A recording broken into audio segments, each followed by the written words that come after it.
This is Daily Armenia, CivilNet's daily news digest. Here's what you need to know today. One of Armenia's opposition leaders has urged the country's army to disobey any orders from the prime minister to withdraw from 4 border villages under Armenia's control that Azerbaijan is demanding be ceded immediately. What is this if not treacherous behavior towards the people of Armenia, said lawmaker Seyran Ohanyan, who previously served as Armenia's defense chief from 2008 to 2016. Earlier this week, Prime Minister Nikol Pashinyan said he is ready to give up control of 4 border villages formerly inhabited by Azerbaijanis that came under Armenia's control during the First Nagorno-Karabakh War. Ohanyan called plans for such a unilateral withdrawal illegal and said he believes there would likely be grounds to start legal proceedings against Pashinyan if he presses forward with them. The 4 abandoned villages, located along the border of Armenia's northeastern Davos region, are particularly important to Armenia since the main highway to Georgia runs near them, as well as the sole natural gas pipeline from Russia. Pashinyan has warned Azerbaijan may attack Armenia if the villages are not handed over.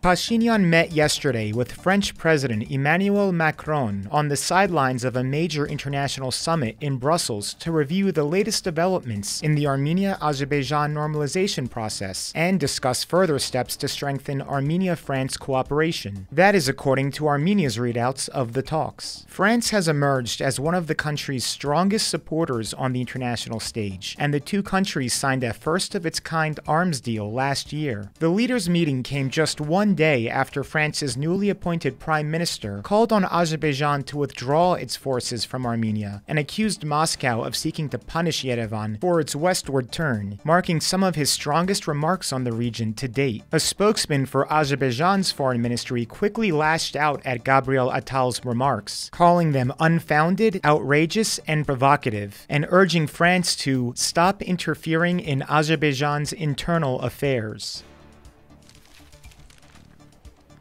Armenia's top diplomat was in Uruguay yesterday to personally open the country's new embassy there, alongside a number of other high-ranking officials from both countries. It is Armenia's 3rd diplomatic mission in South America, with embassies already open in Argentina and Brazil. It is time to deepen this partnership, to build economic relations, cultural ties, and promote people-to-people ties based on them, Foreign Minister Ararat Mirzoyan said at the ribbon cutting. Ever since genocide survivors fled there in the 1920s, Uruguay has been home to a relatively small but influential Armenian diaspora community. In 1965, Uruguay became the first country in the world to formally recognize the Armenian genocide. Large measure. Tell me a little bit about your father. In the latest episode of CivilNet's Mindful Leaders series, we profile Nadia Gordzunyan, co-founder of Santé Arménie, a non-profit created to provide medical assistance in response to the 2020 Nagorno-Karabakh War. Nadia shares her thoughts on giving back to the community and her views on how to be authentic as a leader, along with the philosophy behind her leadership, happiness, and fulfillment. You can find a link to the full video here in the description.